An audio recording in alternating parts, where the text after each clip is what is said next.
कुरान का तर्जमा पढ़ने की ज़रूरत क्या है, इसको एक बड़ी अच्छी मिसाल से हज़रत इयास इब्न मुआविया रहमहुल्लाह ने वाज़ेह फरमाया कि कोई आदमी ऐसा हो जिसके पास बादशाह का कोई ख़त आया हो, कोई बादशाह का फरमान आया हो और रात के वक्त पहुंचा हो, अंधेरी रात के वक्त उसके पास बादशाह का कोई फरमान आया हो, और ये आदमी ऐसा हो कि उसके पास कोई चराग ना हो, कोई रोशनी का इंतज़ाम ना हो, उस ख़त को पढ़ने का बज़ाहिर कोई वसीला और सबब ना हो, तो अब ला महाला वो आदमी बड़ा परेशान होगा और एक बेचैनी के साथ अब रात को नींद भी नहीं आएगी, सुकून भी उस आदमी का गारत हो जाएगा कि पता नहीं बादशाह सलामत ने क्या पैगाम मुझे भेजा है और बादशाह सलामत क्या मुझे हुक्म देना चाहते हैं। बेचैनी और बेकरारी की वजह से न तो वो इंसान पढ़ सकता है और न वो इंसान उस चराग न होने की वजह से, रोशनी न होने की वजह से उस ख़त के मजमून को पढ़ सकता है। बेचैनी और बेकरारी के साथ पूरी रात गुजार देगा और सुबह होने के बाद जब वो पढ़ेगा तो जब उसे मालूम होगा कि बादशाह ने उस खत के जरिए क्या पैगाम दिया। और उसके मुकाबले में एक वो आदमी है जिसके पास चराग मौजूद है, जिसके पास रोशनी का इंतजाम मौजूद है और रात के वक्त बादशाह का कोई पैगाम उसके पास आया है, तो वो आदमी बड़ी आसानी के साथ उस खत को, उस पैगाम को खोलकर पढ़ लेगा और उसके मुताबिक काम कर लेगा।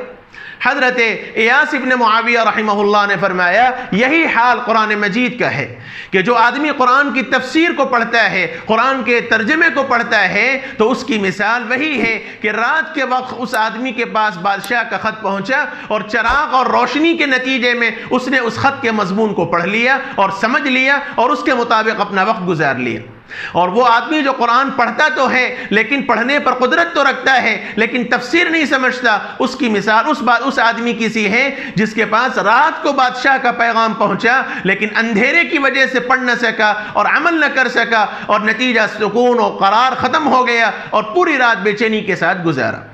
यही हाल है। अल्लाह रब्बुल इज़्ज़त ने कलामुल्लाह के अंदर जो बात फरमाई है, अल्लाह ताला अपने बंदों से किस अंदाज से मुखातब है, अल्लाह ताला अपने बंदों से क्या फरमाना चाहते हैं, ये असल गौर तलब बात है और इस पे गौर करना चाहिए। ये पैगाम मुझे दिया है फ़ोन के ज़रिए, अल्हम्दुलिल्लाह वो 2-3 दिनों से मजलिस में जो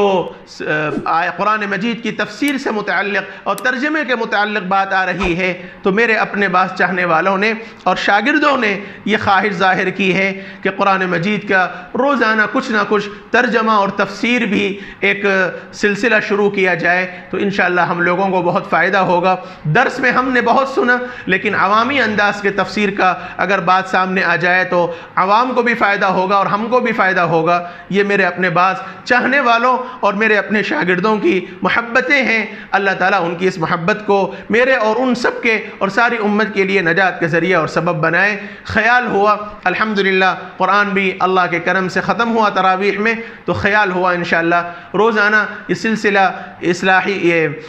तज़किरा मजलिस नबवी के साथ साथ कुरान मजीद की तफसीर का भी और मुख्तसर सी तफसीर का, ज़्यादा लंबी चौड़ी नहीं, मुख्तसर सी तफसीर का भी इंशाअल्लाह एक सिलसिला शुरू किया जाएगा। और फ़िलहाल वक्ती तौर पर चूँकि 10 सूरतें हम बार बार पढ़ते हैं नमाज़ों में, हर आदमियों को, हर कसो नाकस को अलहत्तल इम्कान याद भी होती हैं, इसलिए इरादा है कि ये 10 सूरतों की मुख्तसर सी तफसीर इंशाअल्लाह रोज़ाना 15 से 20 मिनट, रोज़ाना इंशाअल्लाह 15 से 20 मिनट अपनी इस्लाह के वास्ते